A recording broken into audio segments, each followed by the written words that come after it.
بسم اللہ الرحمن الرحیم فاعتزلوا النساء فی المحیض ولا تقربوہن حتی یطہرن۔ سورہ بقرہ 222 نمبر آیت کا یہ جز مخصوص ایام میں خواتین سے علیحدگی اختیار کرنے کے متعلق ہے۔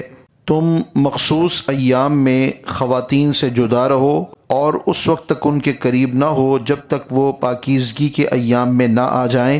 اس علیحدگی سے مراد یہ نہیں کہ ان ایام میں خواتین کو چھو نہیں سکتے یا ان کے قریب بیٹھ نہیں سکتے یا ان سے ہم کلام نہیں ہو سکتے۔ ایسا بھی نہیں کہ ان کے ہاتھ کا کھانا ناجائز ہو جائے یا پینا ممنوع ہو جائے یا دودھ پیتے بچے ان سے دور ہٹا لیے جائیں۔ اس علیحدگی سے مراد جسمانی، طبعی اور نفسانی شہوات و خواہشات کی کیفیت میں ان کے قریب ہونا مراد ہے۔ ممانعت ہے ان سے ازدواجی تعلقات قائم کرنے کی۔ یہ اسلام کے اعتدال کی ایک بہت بڑی مثال ہے۔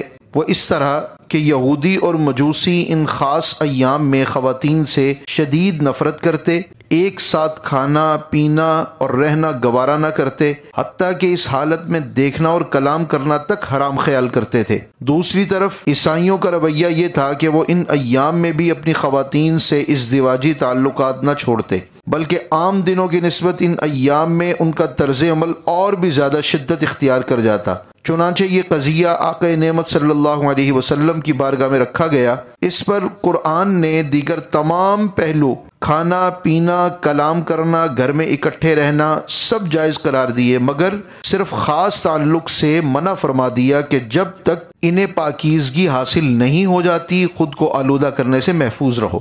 اس کے ساتھ ساتھ خواتین یہ بھی جان لیں کہ اس دوران میں قرآن پاک پڑھنا، سننا، چھونا، اسی طرح نماز، روزہ، مسجد میں داخل ہونا اور کعبۃ اللہ کا طواف کرنا، یہ سب سخت ممنوع ہے۔ اگر قرآن کی آیت کے علاوہ کوئی وظیفہ اور ورد ہو، اچھا ہے کہ اسے جاری رکھا جائے، جیسے کہ کلمہ طیبہ پڑھا جاتا ہے، سبحان اللہ و بحمدہ سبحان اللہ العظیم کا وظیفہ ہے، سبحان اللہ والحمد للہ ولا الہ الا اللہ واللہ اکبر ہے۔ اللہ تعالیٰ کے اسماء حسنہ میں سے کوئی بھی اسم مبارک، حدیث پاک میں بتایا گیا کوئی بھی عمل جو قرآنی آیات پر مشتمل نہ ہو، ان ایام میں پڑھنا مستحب ہے۔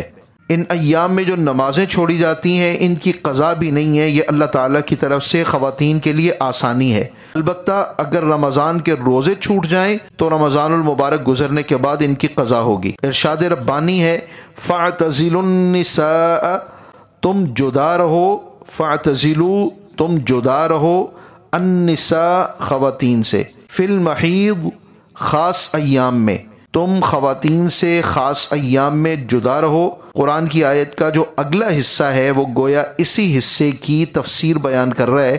وَلَا تَقْرَبُوهُنَّ، اور تم ان کے قریب مت ہو، تم ان کے قریب نہ جاؤ، حتیٰ یہاں تک کہ یطہرن وہ پاکیزگی حاصل کر لیں، پوری طرح سے جب وہ پاک ہو جائیں پھر ان کے قریب ہونے کی اجازت ہے۔ آج کا سبق مکمل ہوا۔